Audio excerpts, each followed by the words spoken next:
கிறிஸ்துவுக்குள் பிரியமான சகோதர சகோதரி யாவருக்கும் கர்த்தராகிய இயேசு கிறிஸ்துவின் நாமத்தினாலே வாழ்த்து கூறி வரவேற்கிறேன். ஒவ்வொரு வாரமும் ஒவ்வொரு தலைப்பின் கீழாக நாம் தேவனுடைய வார்த்தையை தியானித்து வருகிறோம். ஸோ இந்த வாரம் பார்த்தீங்கன்னா நம்ம எந்த தலைப்பின் கீழாக நம்ம தேவனுடைய வார்த்தையை தியானிக்க போகிறோம் என்றால் உண்மையான ஆசீர்வாதமும் சாபமும். உண்மையான ஆசீர்வாதமும் சாபமும் என்ற தலைப்பின் கீழாக நாம் தேவனுடைய வார்த்தையை இன்னைக்கு நம்ம தியானிக்க இருக்கிறோம். பொதுவாக பார்த்தீங்கன்னா உலக மக்கள் எதைதான் ஆசீர்வாதம் அப்படின்னு நினைக்கிறாங்க. உலக மக்களும் கிடையாது, கிறிஸ்துவ மக்களையும் நிறைய பேர் பார்த்தீங்கன்னா எது ஆசீர்வாதம் அப்படின்னு நினைச்சிருக்காங்க அப்படின்னு பார்த்தீங்கன்னா, உலக ரீதியாக நமக்கு கிடைக்கிற ஒரு நல்ல ஒரு வேலையா இருந்தாலும் சரி, நல்ல நமக்கு ஒரு அதிகமா ஒரு பணம் வர காரியமா இருந்தாலும் சரி, இல்லைன்னா நம்ம ஒரு சொந்தமா ஒரு வீடு வாங்குறது, ஒரு பெரிய வீடு வாங்குறது, இல்லைன்னா ஒரு பெரிய வாகனம் வாங்குறது, ஒரு நல்ல ஒரு காரு பைக்கு அந்த மாதிரி வாங்குறது, ஆடம்பரமா வாழ்ற ஒரு எல்லா ஒரு விஷயமும் பாத்தீங்கன்னா நம்ம அதுதான் கர்த்தர் நமக்கு கொடுக்கிற ஒரு ஆசீர்வாதமா அப்படின்னு நம்ம நினைச்சுக்கிட்டு இருக்கோம். ஆனா உண்மையா பார்க்கும்போது அது பாத்தீங்கன்னா ஒரு உண்மையான ஒரு ஆசீர்வாதமே கிடையாது. ஏன்னா நிறைய பேர் பாத்தீங்கன்னா ஒரு சில பேர் பாத்தீங்கன்னா நிறைய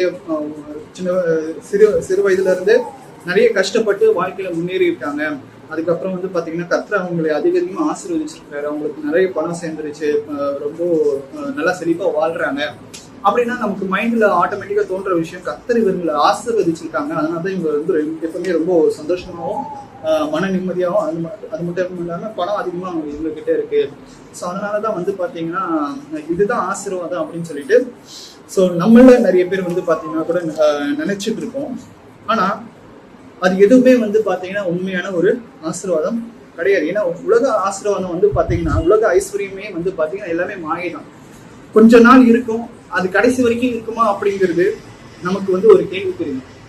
அது வீடா இருந்தாலும் சரி, பணமா இருந்தாலும் சரி, எந்த ஒரு விஷயமா இருந்தாலும் சரி, அது எதுவுமே நமக்கு நிரந்தரம் கிடையாது. வாசிக்கலாம் லூக்கா 12ஆம் அதிகாரம்.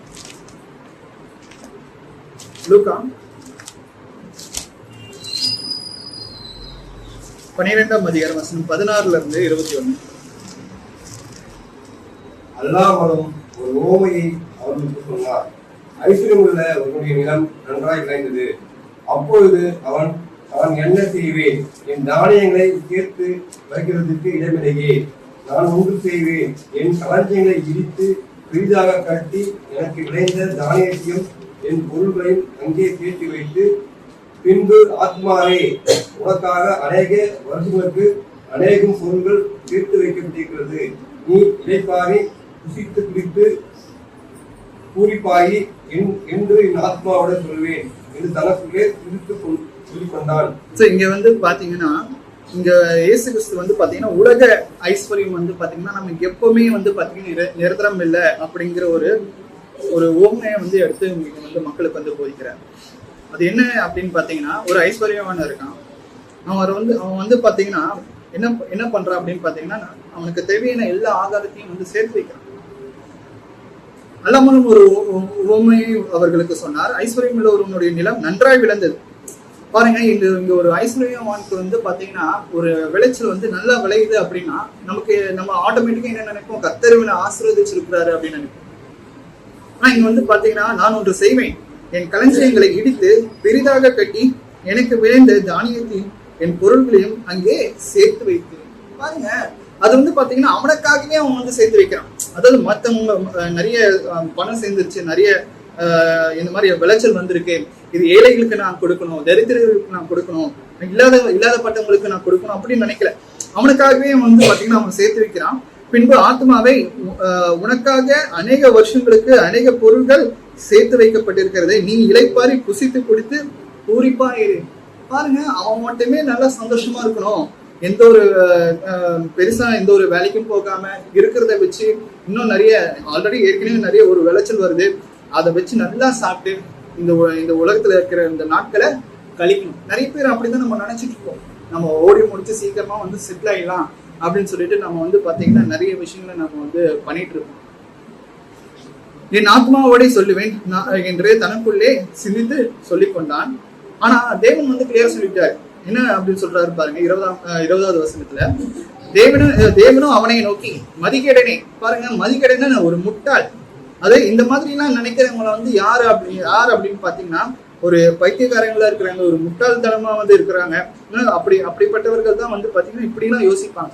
தனக்குன்னு எல்லாமே சேர்த்து வச்சுக்கிட்டு மற்றவங்களுக்கு கொடுக்காம, நான் இதை வச்சு எனக்கு காசு வேணும், இது வந்து நான் செட்டில் ஆயிடுவேன் அப்படிங்கிற மாதிரி நினைச்சுக்கிட்டு நிறைய பேர் இருக்காங்க. அப்படிப்பட்டவர்களுக்கு தான் சொல்றாரு, மதிக்கடனே உன் ஆத்மா உன்னிடத்திலிருந்து இந்த ராத்திரியிலே எடுத்துக்கொள்ளப்படும், அப்பொழுது நீ சேகரித்தவைகள் யாருடையதாகும் என்றார். பாருங்க, இன்னைக்கு உன்னுடைய ஆத்மா, அதாவது நீ இவ்வளவுலாம் சேர்த்து வச்சுட்ட, இன்னும் இருக்க போற ஒரு 30-40 வருஷத்துல வந்து அந்த சேர்த்து வச்சதை வச்சு நீ நல்லா வாழணும், நல்லா செழிப்பா வாழணும்னு எதிர்பார்க்கிற. உன்னுடைய ஆசையில மண்ணள்ளி போட்டா எப்படி இருக்கும்? இன்னைக்கே நீ வந்து பாத்தீங்கன்னா நீ உன்னுடைய ஆத்மாவை எடுத்துக்கொண்டா அப்ப நீ சேர்த்து வச்சதெல்லாம் என்ன ஆகும்? நம்ம யோசிச்சு பார்க்கணும்.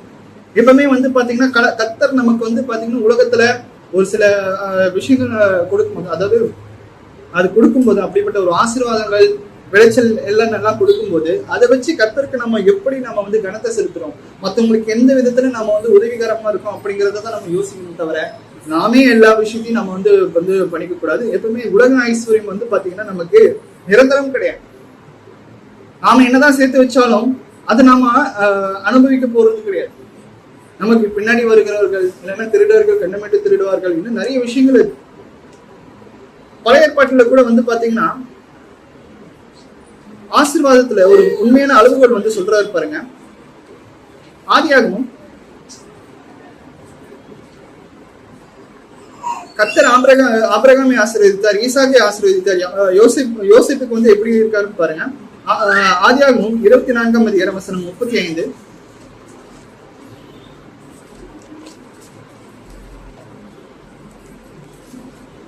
கர்த்தர் என் எஜமானை மிகவும் ஆசீர்வதிக்கிறார், அவர் தீயமாய் இருக்கிறார்.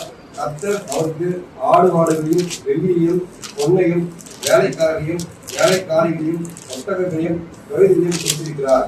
பாருங்க, இந்த மாதிரியான வசனங்களை நம்ம மேலோட்டமா பார்த்தோம் அப்படின்னா ஏதோ உலகத்துல இருக்கிற இந்த செல்வம் தான் வந்து பாத்தீங்கன்னா ஆசீர்வாதமா தோணும். இந்த ஆதியாகமம் 24ஆம் அதிகாரம் வசனம் 35 கூட வந்து சொல்றாரு பாருங்க, கர்த்தர் என் எஜமானை மிகவும் ஆசீர்வதித்திருக்கிறார், அவர் சீமானா இருக்கிறார். கர்த்தர் அவருக்கு ஆடு மாடுகளையும் வெள்ளியையும் பொன்னையும் வேலைக்காரையும் ஒட்டகங்களையும் கழுதைகளையும் கொடுத்திருக்கிறார். சோ இதெல்லாம் இருந்தா நமக்கு வந்து ஒரு பெரிய ஆசீர்வாதம் அப்படின்னு நம்ம வந்து நினைச்சிட்டு இருப்போம். அதே போல ஈசாக்குக்கும் வந்து பாருங்க, ஆதியாகமம் 26ஆம் அதிகாரம் வசனம் 12. ஈசாக்கு அந்த தேசத்தில் விதைத்தான், கர்த்தர் அவனை ஆசீர்வதித்தால் அந்த வருஷத்தில் 100 மடங்கு பலனடைந்தான்.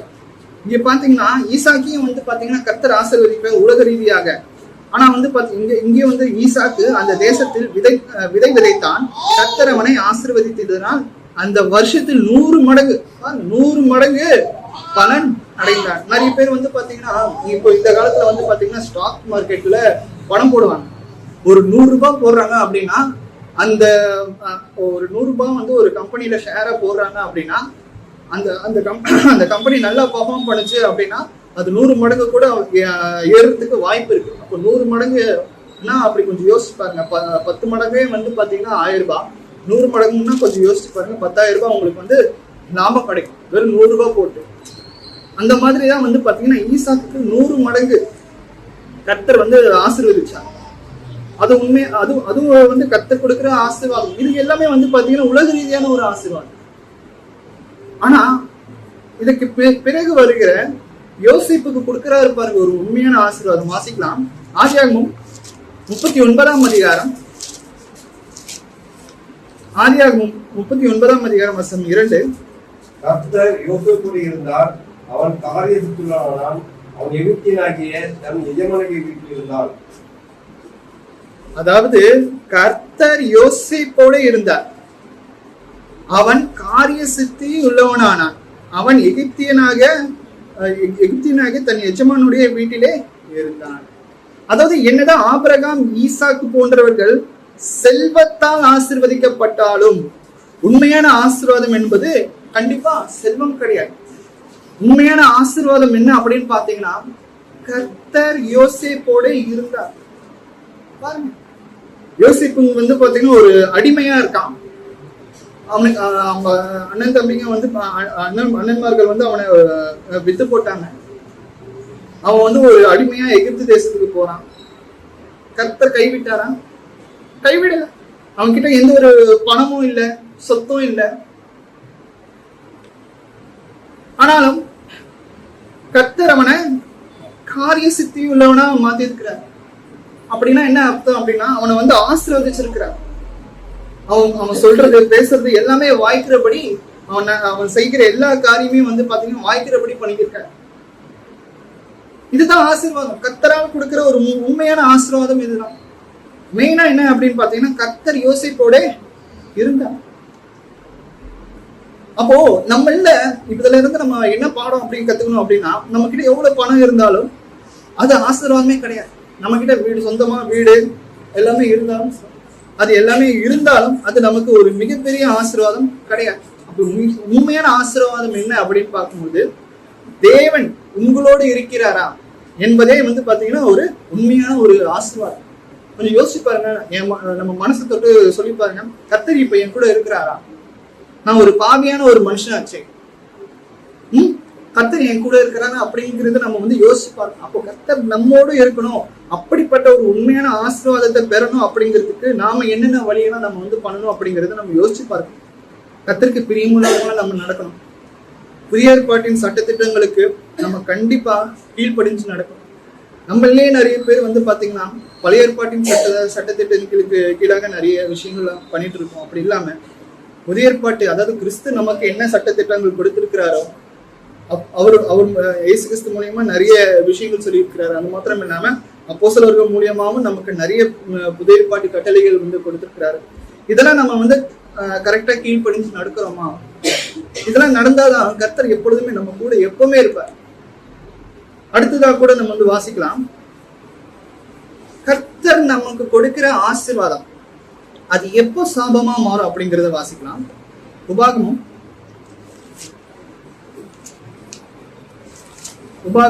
8ஆம் அதிகாரம் வசனம் 12-14. நீ புசித்து திருப்தியாகி நல்ல வீடுகளை கட்டி அவைகளில் குடியிருக்கும் போதும், உன் ஆடு மாடுகள் திருப்தியாகி உனக்கு வெள்ளியும் பொன்னும் பெருகி உனக்கு உண்டான எல்லாம் இருக்கும் போதும், உன் இருதயம் மேட்டிமை அடையாமலும் உன்னை அடிமைத்தலைகளாகிய எகிப்திலிருந்து புறப்பட பண்ணியவளரும். அதாவது இங்க சொல்றாரு பாருங்க, நீ புசித்து திருப்தியாகி நல்ல வீடுகளை கட்டி அவைகளில் குடியிருக்கும் போதும், உன் ஆடு மாடுகள் திரட்சியாகி உனக்கு வெள்ளியும் பொன்னும் பெருகி உனக்கு உண்டானவையெல்லாம் வர்த்திக்கும் போதும், உன் இருதயம் மேட்டிமை அடையாமலும் உன்னை அடிமைத்தன வீடாகிய எகிப்திலிருந்து புறப்பட பண்ணினவரும். இதுல இருந்து என்ன சொல்றது அப்படின்னா, உலக பொருட்கள், எந்த ஒரு உலக பொருட்களும் நம்மை தேவனிடத்திலிருந்து விட்டு பிரித்தார். அது ஆசீர்வாதமே கிடையாது, அது ஒரு மிகப்பெரிய ஒரு சாபம். நிறைய பேர் வந்து பாத்தீங்கன்னா ஒரு காசு இல்லாத வரைக்கும் நம்ம கூட நல்லா பேசி பழகுவாங்க, நம்ம கிட்ட இருக்கிற உதவியை நாடுவாங்க, நிறைய விஷயங்களை அவங்க வந்து பண்ணுவாங்க, ரொம்ப என்ன சொல்றது கனிமா பேசுவாங்க, உண்மையா நடக்கும். ஆனா கொஞ்சம் கையில காசு வந்ததுக்கு பிறகு அவங்களுடைய உண்மையான சுயரூபம் அவங்களுக்கு தெரியும். நாம போய் கடன் கேட்டாலும் கொடுக்க மாட்டாங்க, நாம உதவி போய் நின்னாலும் தர மாட்டாங்க. அது மட்டும் இல்லாம அதுக்கு முன்னாடி வரைக்கும் கர்த்தரை நல்லா தேடிட்டு இருக்காங்க. கஷ்டத்துல இருக்கும்போது கர்த்தரை தேடுறவங்க கர்த்தரால் நன்மை அடைந்த பிறகு, அதான் இங்க சொல்றாரு பாருங்க, நீ புசித்து திருப்தியாகி 3 வேளை நல்லா சாப்பாடு நமக்கு கிடைக்குது. 3 வேளைக்கு மேல இப்பெல்லாம் நம்ம வந்து சாப்பிட்டுட்டு இருக்கோம். அப்படி கர்த்தர் வந்து நம்மளை ஆசீர்வதிச்சிருக்கிறார். நல்ல வீடுகளை கட்டி அவைகளை நீங்க குடியிருக்கும் போது, ஆடு மாடுகள் திரட்சியாகி, இந்த மாதிரிலாம் நமக்கு தொடர்ந்து இன்கம் ஜென்ரேட் ஆக ஆக நமக்கு இந்த மாதிரி உலக ரீதியான ஒரு நன்மையான ஆசீர்வாதங்கள் வர வர நமக்குள்ள ஒரு விஷயம் வந்து தோணும். அப்படின்னு அது என்ன அப்படின்னு பாத்தீங்கன்னா மேட்டிமையான கர்த்தர் வந்து பாத்தீங்கன்னா வெறுக்கிறார். மேன்மை உள்ளவர்களை கர்த்தர் வெறுக்கிறார். தாழ்மை உள்ளவர்களுக்கு தான் வந்து பாத்தீங்கன்னா கர்த்தர் கிருபை அளிக்கிறார். அப்போ நம்ம எந்த ஒரு உயரத்துக்கு போனாலும் சரி, கையில கொஞ்சம் காசு வந்தாலும் சரி, அது எந்த அளவுக்கு நாம கர்த்தரை பிரியப்படுத்துகிற விதத்துல நம்ம வந்து உபயோகிக்கிறோம் அப்படிங்கிறத கர்த்தர் வந்து பார்க்கிறார். தயவு செஞ்சு நீங்க எந்த ஒரு உயரத்துக்கு போனாலும் கர்த்தர் ஒருவேளை நாளை பின்ன நம்மளை ஆசீர்வதிச்சாலும் தயவு செஞ்சு நம்ம வந்து பாத்தீங்கன்னா அந்த ஒரு மேட்டிமையான ஒரு விஷயத்த நம்ம வந்து மனசுல வைத்துக் கொள்ளாதீங்க. கடைசி வரைக்கும் நாம வந்து கர்த்தருக்கு ஒரு நல்ல ஒரு பிள்ளைகளாக, அவருடைய ஒரு சபையில ஒரு நல்ல ஒரு உறுப்பினர்களாக, ஒரு நல்ல ஆத்மா நம்ம வந்து இருக்க வேண்டியது அவசியமா இருக்கு.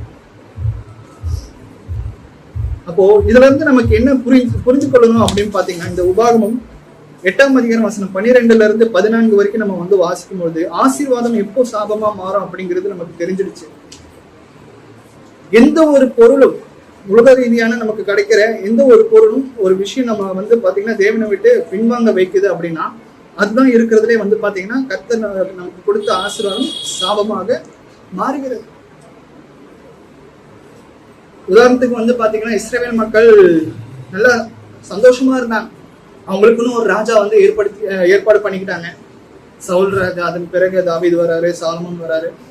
இந்த மாதிரி தொடர்ந்து அவர்களுக்கு நல்ல ஒரு ராஜா வந்து நல்லா சந்தோஷமா இருந்தாங்க, நல்லா சாப்பிட்டாங்க, நல்லா என்ஜாய் பண்ணாங்க. ஆனா ஒரு கட்டத்துல என்ன பண்ணாங்க அப்படின்னு பாத்தீங்கன்னா கர்த்தரை விட்டு பின்வாங்க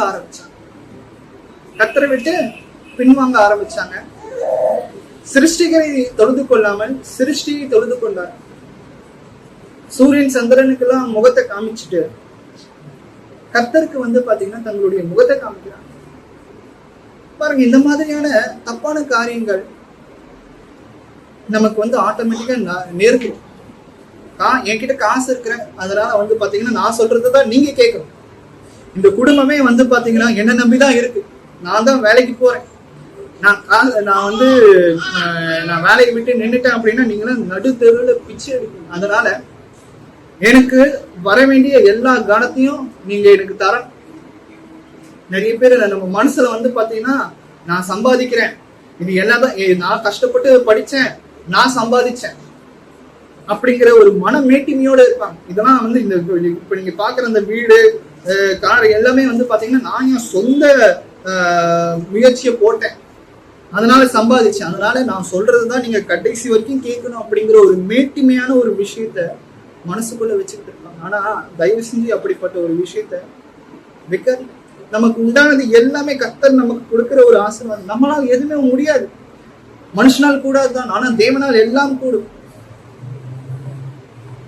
கர்த்தரை விசுவாசிக்கிறவர்களுக்கு எல்லாமே கூடும்.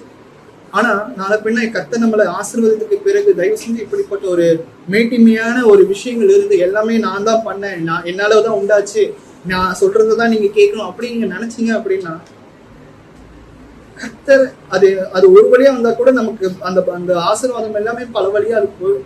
இந்த இஸ்ரவேல் மக்கள் கூட அப்படிதான்.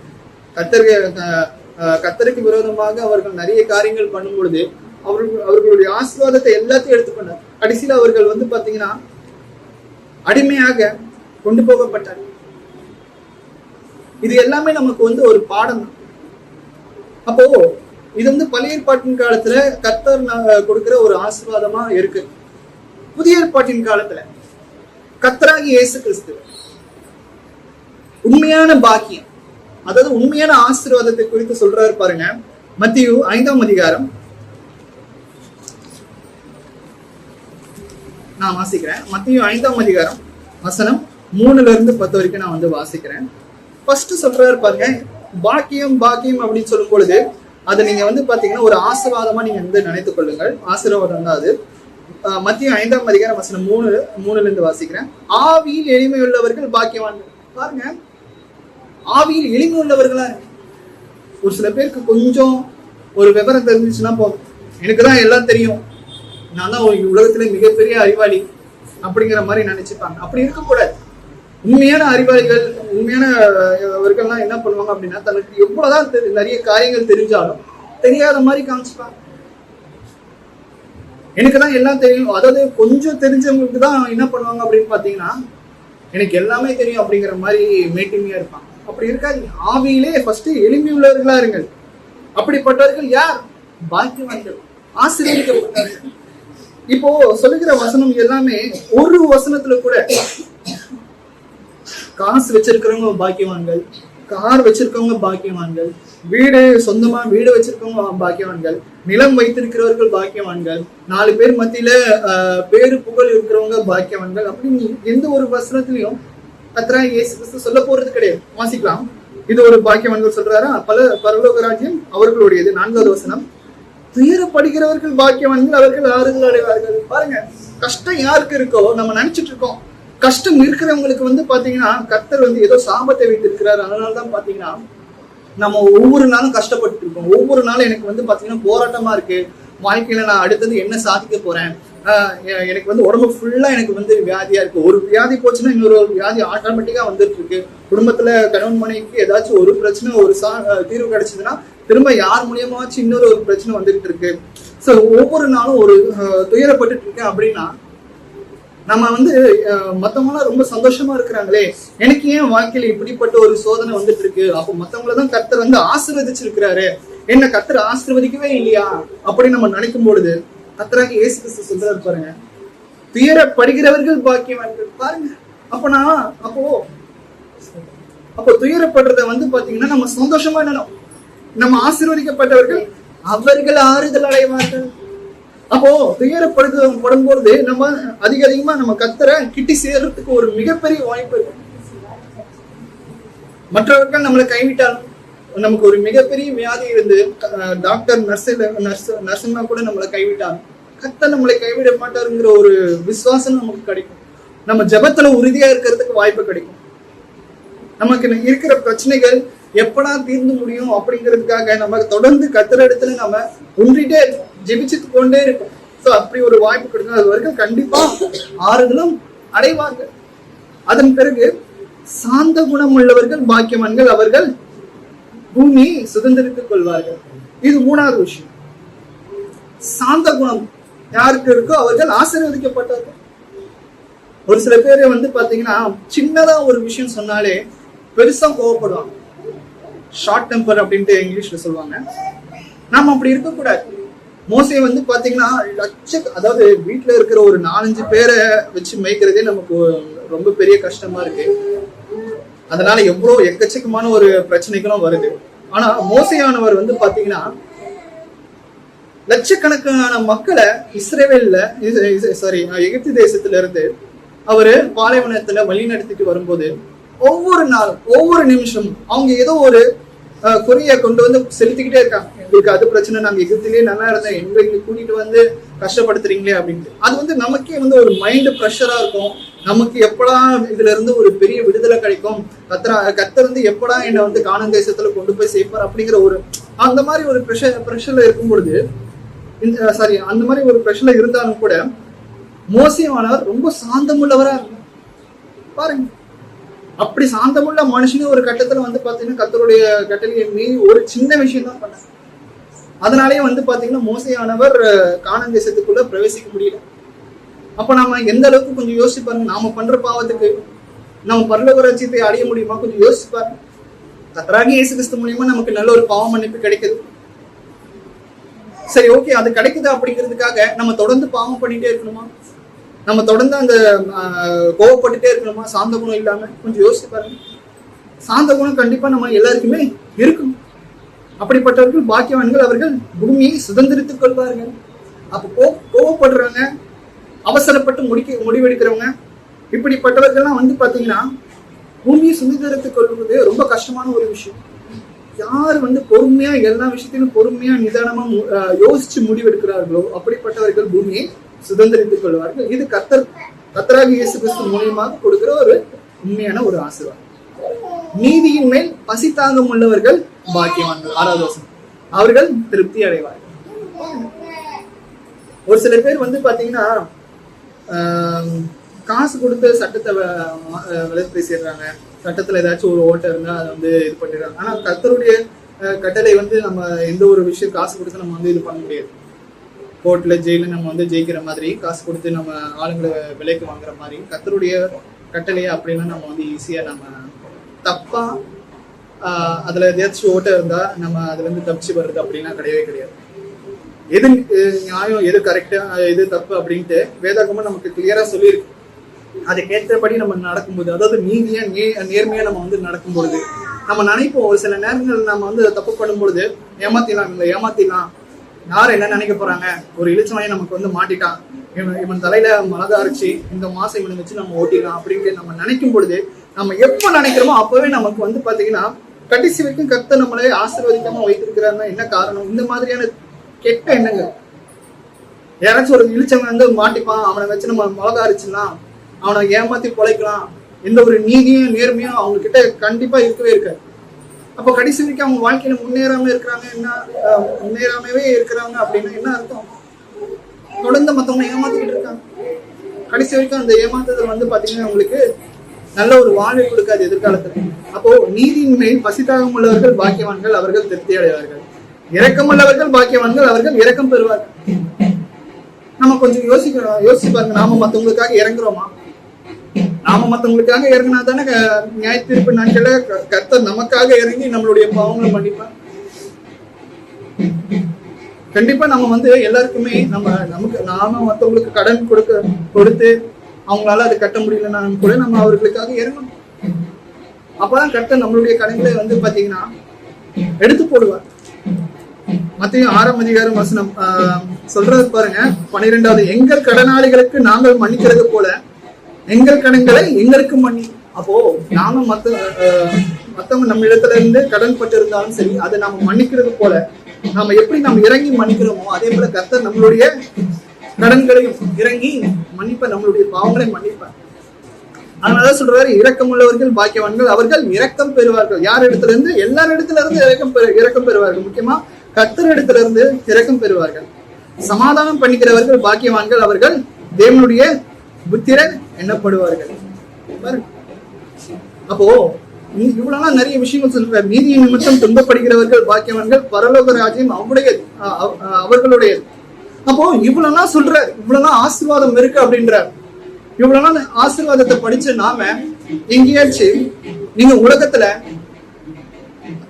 சொத்து பத்து வச்சிருக்கவங்க ஆசீர்வதிக்கப்பட்டார்கள், நல்ல பேர் புகழ் இருக்கிறவங்க ஆசீர்வதிக்கப்பட்டவர்கள், நல்ல ஒரு ஞானம் அறிவு இருக்கிறவர்கள் ஆசீர்வதிக்கப்பட்டவர்கள், இல்லைன்னா வந்து பாத்தீங்கன்னா நிலம் போல நிறைய ஆடு மாடு இருக்கிறவங்க ஆசீர்வதிக்கப்பட்டவர்கள் அப்படின்ட்டு சொல்லியிருக்காரா? இல்ல.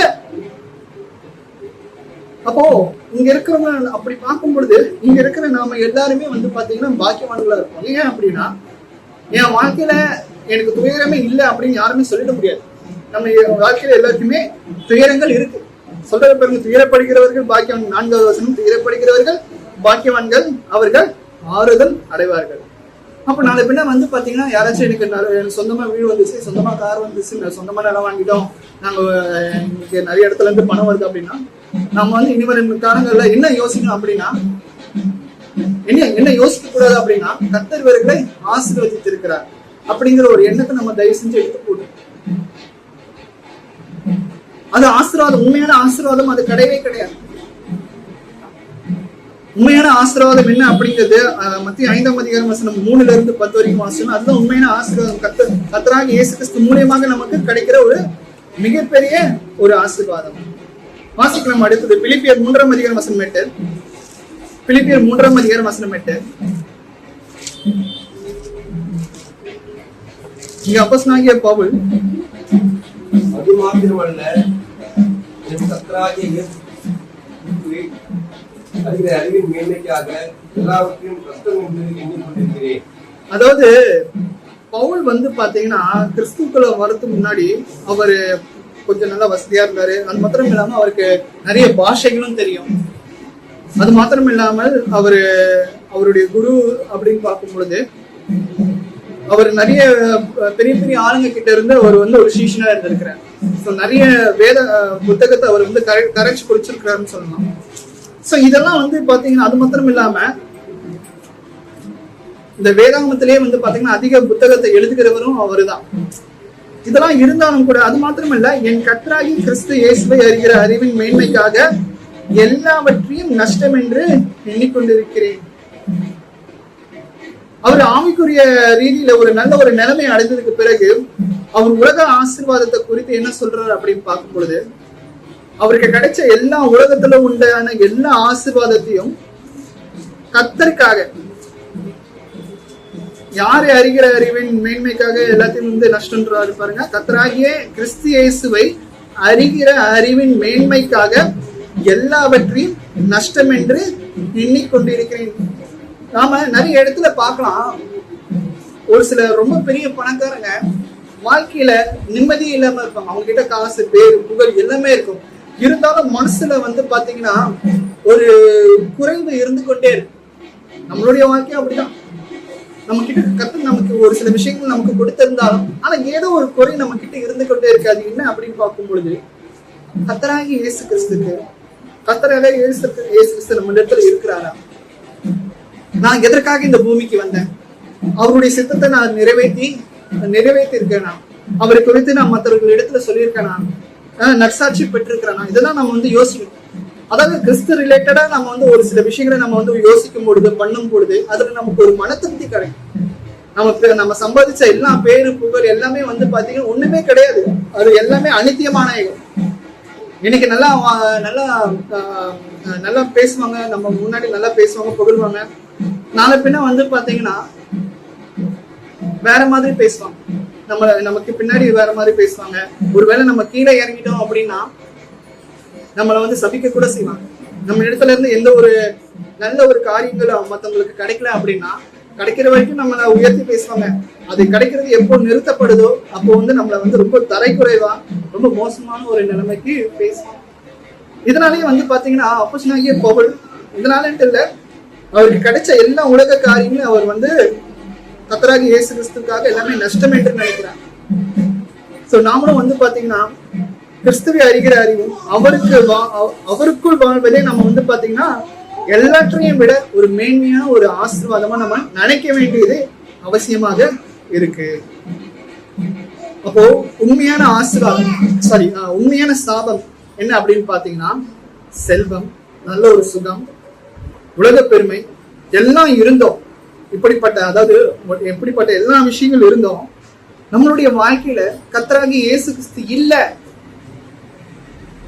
பாருங்க. கிறிஸ்துக்குள்ளதான் இருப்பாங்க. இன்னும் ஒரு சில பேர் பிரஜாதிகளா இருப்பாங்க. அவங்களும் பாத்தீங்கன்னா எல்லா விஷயமும் இருக்கும். ஆனா அவர்கள் இடத்துல யாரும் இல்ல, கிறிஸ்து இல்ல. அதுவே பாத்தீங்கன்னா ஒரு மிகப்பெரிய ஒரு சாபம். நம்ம கிட்ட காசு பணம் பெருசா கிடையாது. இங்க இருக்கவங்க எல்லாருமே பாத்தீங்கன்னா காலங்காலமா பாத்தீங்கன்னா காசு வச்சிருக்கவங்க கிடையாது. நாம நிறைய பேர் கூலி தொழிலாளிகள். நம்ம கிட்ட அப்படிப்பட்ட காசு பணம் பேரு புகழ் இல்லைனாலும் கூட நம்ம இடத்துல யார் இருக்கா அப்படிங்கிற ஒரு மிகப்பெரிய ஒரு ஆசீர்வாதம் என்ன அப்படின்னு பாத்தீங்கன்னா கர்த்தராகிய இயேசு கிறிஸ்து நம்ம இடத்துல இருக்கிறார். அப்ப உண்மையான ஆசீர்வாதம் என்ன அப்படின்னு பார்க்கும் பொழுது, உலக பொருட்கள் எது இல்லாவிட்டாலும், வியாதிகளோ போராட்டங்களோ இருந்தாலும் கூட தேவன் நம்மோடு இருந்தால் அதுவே பாத்தீங்கன்னா ஒரு உண்மையான ஒரு ஆசீர்வாதமா இருக்கு. அப்போ நம்ம பரலோகத்துல இருக்கிற அந்த பொக்கிஷங்களை நாம சம்பாதிப்பதை காட்டிலும்,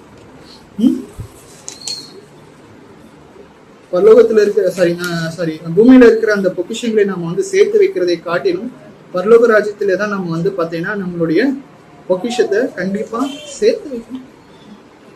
ஏன்னா பூமியில நம்ம நிறைய விஷயங்களை நம்ம சேர்த்து வைக்கும் பொழுது அது பூச்சி அரிச்சு போயிடும் அப்படின்னு சொல்றாரு.